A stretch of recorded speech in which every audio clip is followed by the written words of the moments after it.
right, folks, we are very, very honored in the next 20 minutes or so to be joined by Larry C. Johnson of NoQuarterUSA.net. They go over his award-winning, distinguished career at the CIA. It would take too long, so I won't do it. And he also headed up as deputy director in the U.S. State Department's Office of Counterterrorism, Crisis Management, and so much more. He also ran intelligence operations into Kuwait and that whole situation. I don't have time to go over it all, obviously. Participated in the investigation of the terrorist bombing of Pan Am 103. And I saw him on an RT piece, because we're all Russian agents after all now, including Rand Paul just 2 days ago. He's a Russian agent because he doesn't want to send NATO into Montenegro and Ukraine and openly have a war with Russia. Just a crazy time to be alive, folks. But this article on our Facebook got 4,000 shares in 20 minutes and was deleted. They then subsequently deleted more than 100 articles in the next week and a half. I mean, this is just unprecedented. They said they're fake. So he's an admitted, seen this guy all over national TV, written books. I mean, the guy's well-known, super credible, was a intelligence section chief on analysis over a whole sector for the CIA and, got medals for it. But that's fake news, folks. Remember, if you don't believe Rand Paul's a Russian agent, he said, you work for Vladimir Putin. Insane McCain, you are. So that's the new level. I love how Trump just ruined the whole Russian gas market by bringing coal back on. Boy, I tell you, Trump's not standing up for America. Yes, he is. He's standing up for our interest. Not against anybody, but for our interest. That's why you see a roaring economy. But I'll stop babbling about that. It's just so surreal to have Anderson Cooper last night say Trump got his idea that the New York Times said they were surveilling him for me. No, we can put it on screen and go to our guest. Mr. Rosen wrote not one but two articles, January 19th and 20th, saying they intercepted, these are words, they wiretapped the Trump communications, but they did it by people they were contacting. So now they're saying the president has all this egg on his face. It's crazy. I want to play, because it's so censored, just a 1-minute clip from the larger 10-minute interview of Larry C. Johnson on RT that they do not want you to see. Here it is. John Brennan at CIA were intimately involved in trying to derail the candidacy of Donald Trump. That there was some collusion overseas with Britain's own GHCQ. That information that was gathered from GHCQ was actually passed to John Brennan, and it was disseminated within the U.S. government. This dissemination was illegal. Donald Trump is, in essence, correct that the intelligence agencies and some in the law enforcement community on the side of the FBI were, in fact, illegally trying to access, monitor his communications with his aides and with other people. All of this with an end to trying to destroy and discredit his presidency. I don't think there will be any doubt of that. I think it's worth noting that the head of the National Security Agency, and Admiral Rogers, made a journey to Trump Tower shortly after Trump had won. And in the immediate aftermath of his visit, Jim Clapper and others in the intelligence community called for him to be fired.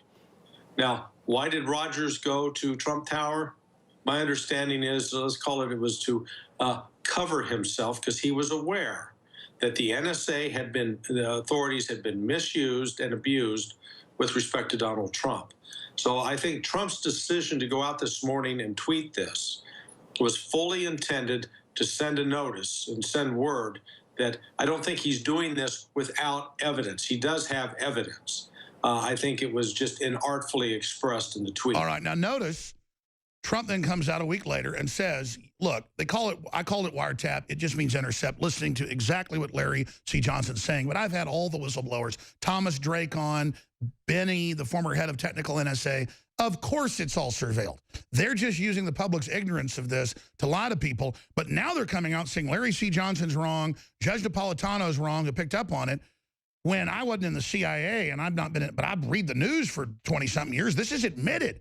Everything a president-elect does on the phone to foreign leaders is being recorded. So, wow, to have CNN come out and say, we're crazy, they never said wiretap when they did, but as our guest said, that's inartful. The proper term, I guess, is intercept. Let's talk to Larry C. Johnson now. So he's got least 15 minutes at the bottom of the hour to really have the floor and break down this whole controversy. Thank you for coming on, Mr. Johnson. Hi, Alex. How are you? Good, good. So you've heard my breakdown of this. I mean, how accurate is that from your educated standpoint?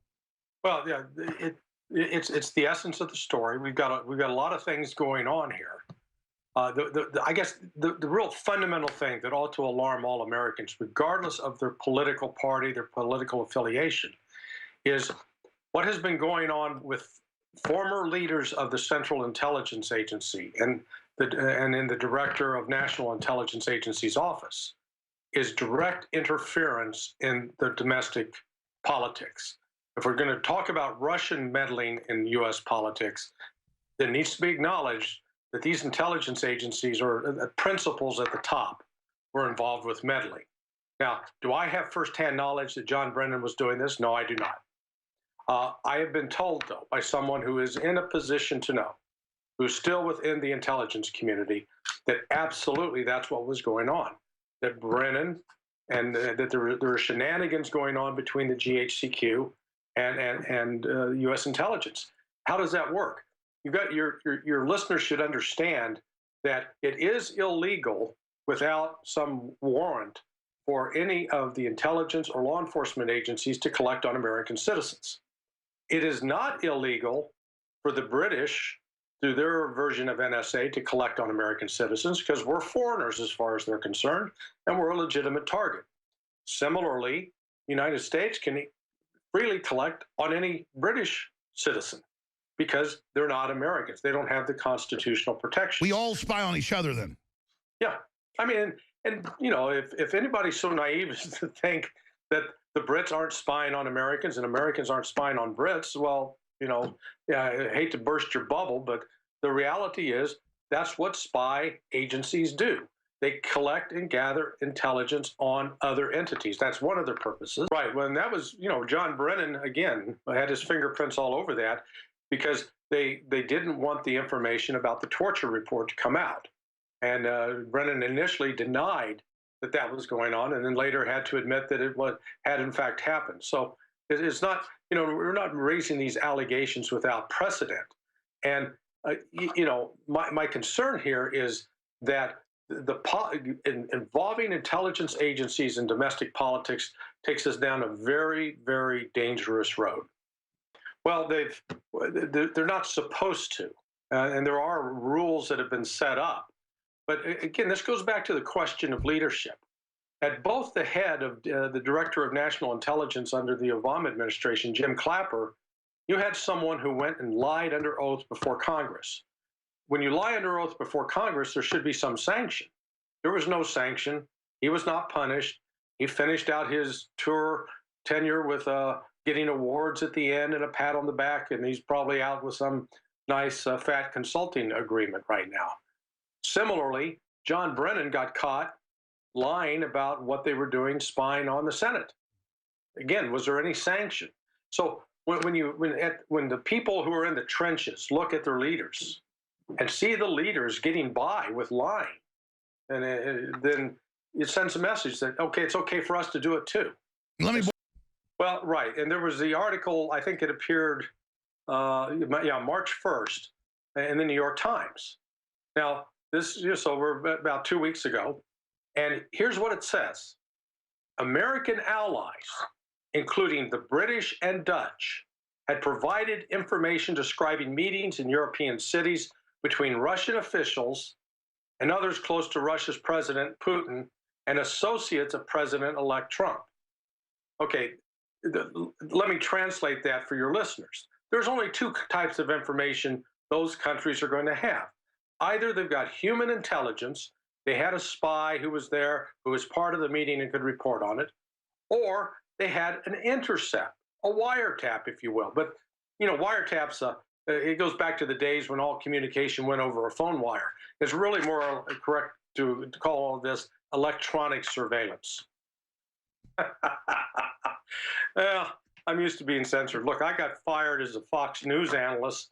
They didn't renew my contract because I went on Hannity and Combs in November of 2002 and said that going in Iraq would be a diversion in the war on terror.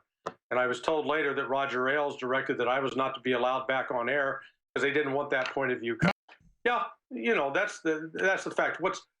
What's going on here is the media has invested itself in a particular narrative, and they're not going to give it up, and they won't allow anybody to come on and actually have a debate about it and talk about it in substance. Now, and look, we've yet to come to grips with the reality that when we removed Saddam Hussein, we essentially lit a fuse on a giant bomb that's blown up in our face, and that's where this spread of ISIS and Al Qaeda that has taken place. And you warned of that back at the time, because I remember seeing the news articles. Yeah. So, you know, it's really not that complicated, but we get other things going on. And so now that I have the audacity to suggest that Russia may actually be a victim in some of these activities, and that we on the United States side are doing things that, when viewed from a Russian perspective, would alarm them. I mean, let me just give you a very simple example. 2 weeks ago, and then earlier this week, you get reports in the U.S. news media about a Russian spy ship off our East Coast. And the news media reports it breathlessly as if, look at what those dastardly Russians are doing. Yet nobody in the media is reporting that the U.S. military is conducting military exercises. 2 weeks ago, we were conducting a naval exercise in the Black Sea that was simulating a war with Russia.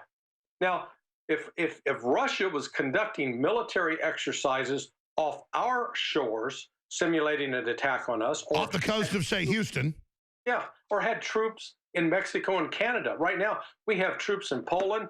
2 weeks ago, we had troops in Romania that were carrying out military exercises. So my only point, I'm not to excuse the Russians, but I'm simply saying, let's recognize there's a context for this. They're not reacting in a vacuum.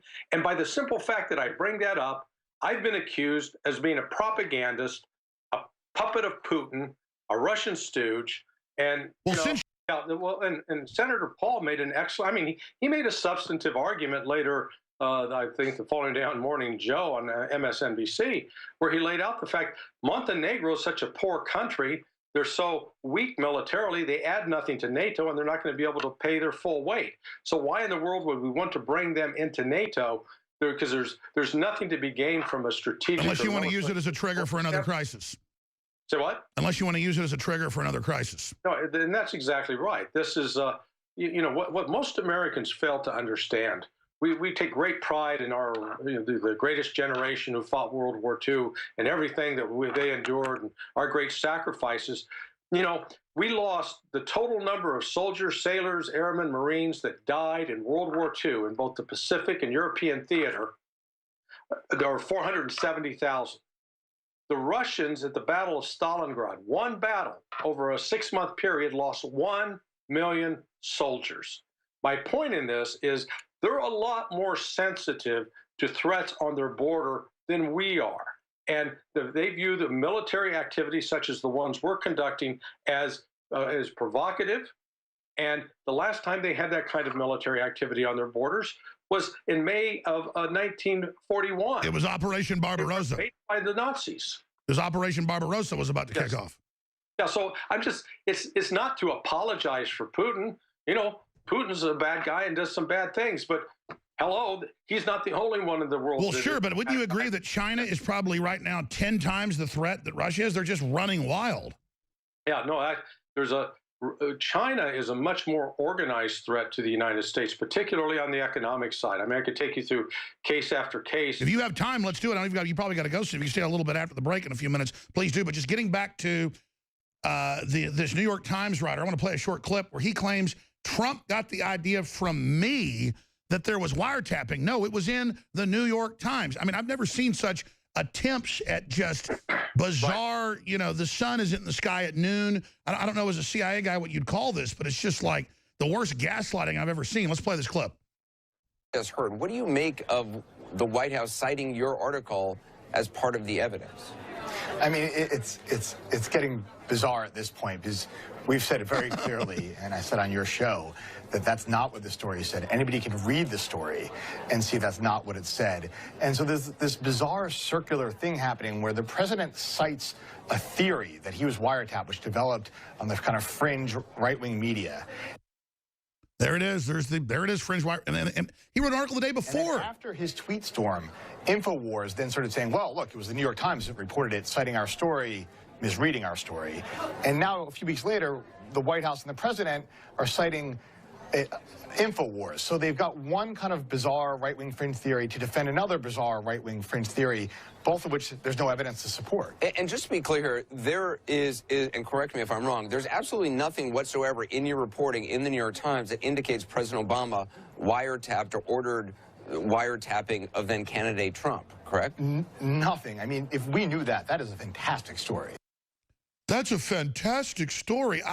It was all over CNN, everywhere. We have the intercepts. We've caught General Flynn. He better resign. We have the transcript. And then they wouldn't release it because there was nothing there. He was lining up a phone call. We're showing you the articles if you're a radio listener. Intercept Russian communications.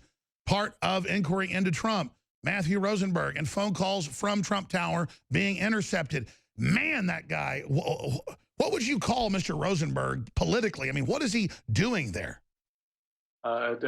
A disinformation specialist.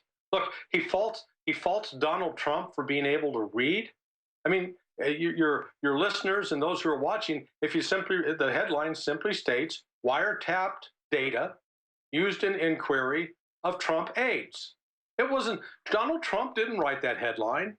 Alex Jones didn't write that headline. That was written by this guy, and then the guy who writes it has the audacity to claim, well, this is somebody else's fault. I mean, we are living in such a surreal, dangerous time.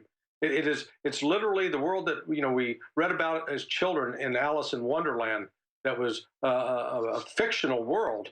We're now seeing it in real time, where objective facts are suddenly dismissed as being right-wing conspiracy theories, and it's just. To me, it's alarming because it really threatens the foundation of our republic. This is supposed to be a nation of laws. And look, we can't just blame it on Obama, because it goes back. It goes back really to the foundations. Let's say with Bill Clinton is really where we started seeing the worm turn, but it continued on through George W. Bush. And when you essentially lie a country into a war in Iraq, and you raise that, and all of a sudden you're either a leftist nut or whatever. You lose your moral high ground, and then the sky's the limit. Yeah. Well, there's no, right now we have, I fully support destroying ISIS.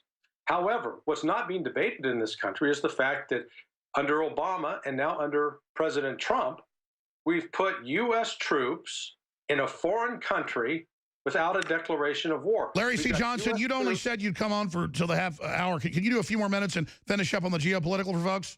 Sure, I can do that. All right, we'll be right back. Well, we got to get this going more often. Well, what's happened over the last 5 weeks is that President Trump has lifted what were called restricted airspaces. I think the military acronym for it is RAS.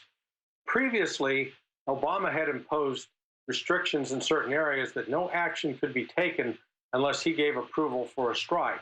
So if we had a drone operating there and it observed a military convoy of ISIS fighters, or oil convoy taking oil from an ISIS-controlled oil field, and it was in a restricted area, permission to strike that target had to go up the chain of command, which means ultimately it made its way to the White House. And literally, Barack Obama had to say yes or no. Well, practically what happens is that means you'll never hit one of those targets, but because by the time you jump through all those hoops, the convoy has long gone. Donald Trump lifted that. The attacks on those convoys have been underway over the last 5 weeks, and there have been significant successes, which are not being reported in the media.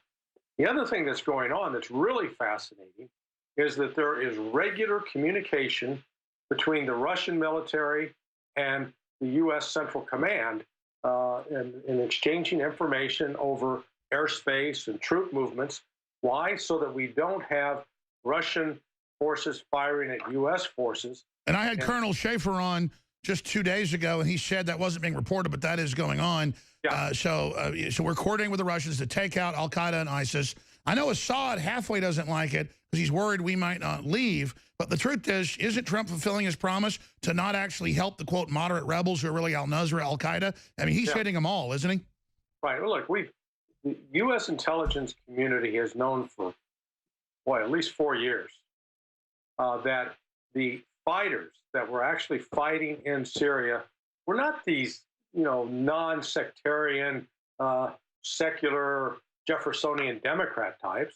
The ones who were actually out there fighting and killing and causing mayhem were the radical Islamists, like al-Nusra, like al-Qaeda, like ISIS.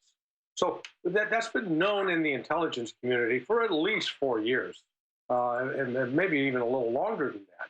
So, yeah, what was criminal in this is that the United States government continued through the CIA to supply weapons that were winding up in the hands of some of these radical Islamists. Now, why were we doing that? Well, the desire to get rid of Bashar al-Assad came because Saudi Arabia is terrified of Iran's rise to power in the Middle East. So I guess one of the saddest things, Alex, over the last really 16 years since the attacks of 9/11 is that the American public, by and large, have not become better informed about really the nature of the threat that arises from within Islam. Most do not understand the split between the Sunnis and the Shias. I still hear today widely commented, it's said over and over by both Republicans and Democrats that Iran is the greatest state sponsor of terror. Well, that's simply not true. That was true 20 years ago. But when you look at all the terrorist attacks that have taken place in the last 15 years, most of them, 96% of them are linked to radical Sunnis. They're opposed to Iran. So is Iran a bad actor? Yeah, Iran's got its problems. I'm not arguing that there's some innocent here. But it doesn't do us any good in our public discussion to misinform and actually deceive the American public about the true nature of the threat. Because candidly, we'll find it much more easy to negotiate with Iran, where women can drive cars and women can serve in the legislature, than it will with the Saudis, who still live in a 13th century society. But we can't have that discussion because the Saudis have more oil than the Iranians, at least right now, that affects American interests. But it's just, I use that as an example of the kind of... Absolutely. Well, and we raised this earlier. Let me give you an example of one simple thing that the Chinese government has been actively involved with. In the United States, at luxury automobile dealerships, there's something called a straw buyers program or a straw leasers program. So what happens is you get stay-at-home moms, retired people, students. They'll find something in Craigslist inviting them to come out. They get paid $200 to $1,000 to go out and buy an automobile and or lease an automobile, and they do it in their name. But what happens is they're given a check, a cashier's check, and that cashier's check then goes to the dealer, and the car comes out of the dealership. They drive it down the road. They turn the keys over, and the next thing you know, those cars are being sold in China. So you're talking all the prominent luxury brands like Mercedes and Lexus and BMW. So you've got all of these going to China. Well, that's being done with the full knowledge of the Chinese government. And in fact, you're saying they're actually stealing the cars. Yeah, or they're illegally exporting them to China, and then but they're doing it with the full knowledge of the Chinese government. And once they're in China, then they're being sold below the price that the other, the regular. Well, yeah. So the Chinese are they're genuinely an organized criminal enterprise. They're doing it across the board. I mean, I know of commodities that they are smuggling into the United States through other countries. Oh. So yeah, but with recognizing that China is a threat, again, I think one way to deal with that would be for us to work with Russia and trying to isolate China. Look, there's nothing to be gained. Well, I think one reason driving it is Russia's anti-homosexual policy. I think that has actually played a major influence. Absolutely. I know Hollywood hates anything Christian. Yeah. So it is, I don't think a war with Russia or with China is in anyone's interest. Those kinds of things have got to be avoided. We should not kid ourselves that that you can have a limited war. Well, think about that. Nuclear war with Russia that McCain's pushing because we won't let Western foundations in that'll teach 5-year-olds how to be gay. I mean, here's an article right here. Number of children wanting to become opposite sex doubling each year in Sweden. This is being done on purpose, declassified, as a population reduction, family-destroying mechanism. They've already been through 80 years of communism. Thank God Russia's rejecting it. I wonder if the Chinese are ultimately behind this, because if they can get the West to stop reproducing, the Chinese will just outpace us in that regard, and they don't have to fire a shot. Now, look, I think, Alex, ultimately, there's a way that reasonable people can talk. There's going to be differences, but what really alarms me is that if you take a different point of view, if you dare to suggest that there might be a way to talk to Russia, all of a sudden, you're called a right-wing nut. Instead of listening to the substance of your argument. No, worse than that, you're called a Russian agent. I mean, he said that was so crazy that Senator Paul works for Putin. Right. Well, I remember Adam Schiff, the Democrat leader on the House Intelligence Committee, called Tucker Carlson, that accused him of carrying water for the Kremlin. That's right. I forgot that. Well, in the time we have, I'm just really appreciate your work. If you didn't know, articles have been written about it. It's confirmed. We have the screenshots where they banned your article and said it was fake news and spam. Other interesting tidbits you'd like to impart to the audience, because believe me, this interview is going to go viral. Well, ultimately, it's the American people that are out there in the heartland. They understand when they're being lied to. They understand when they're not being told the truth. And I think if we just come together over this and begin putting pressure on these institutions, that they can eventually come around. But ultimately, our representatives, senators, have to hold these people accountable. Well, the positive side is that the internet is still not under government control, that there are still information outlets out there, that people do not have to rely upon the big three networks or the cable news channels in order to get their information. They can go outside of that. They can go to the source. They can do research. I mean, I wish I would have had when I was at CIA the kind of investigative power I have now, just standing at my computer at my home. And so there's great power in that information, and to network not just domestically but internationally, because we're not just talking about here in the United States. There are other people around the world who don't want to see a war like this either unfold. But Alex, what we're seeing as well is on another positive thing is I'm seeing this. It does cross some ideological divides. I myself tend to be, a libertarian conservative, but I'm sharing views and the issues with people like Professor Stephen Cohen of Columbia University, who's always been, accused by some on the right as being a dupe of the communists, with Daniel Ellsberg, the Veterans Intelligence Professionals for Sanity, or a variety of analysts. Some include whistleblowers from the NSA like Bill Binney and Thomas Drake and Kirk Beebe and Ed Loomis. And so we cover really quite a spectrum on the ideological. And sure, when you look at all those lists, those were all game changers that helped bring down the Soviet Union, masterminds like Bill Binney and Drake and others, then getting demonized as dupes of Russia when they helped crush the communists. Right. So it's a recognition that this is not a traditional right-left issue. Right or wrong. This goes back to the more fundamental issue that, look, we're a republic. The government should have some limits on what it can do to an individual. The government should have no power to invade your privacy and come into your home without a warrant and without having a good reason. And right now, as it's been uncovered in the last several weeks with the latest WikiLeaks revelations, we're seeing that, in fact, the CIA does have that power, and that power has probably been used. Sure. Well, I don't know if they're going to be successful bullying Trump's people into apologizing for the sky being blue, but Larry C. Johnson, NoQuarterUSA.net. Please come back soon. A lot of really informative information. Thank you so much. Thank you, Alex. Appreciate it.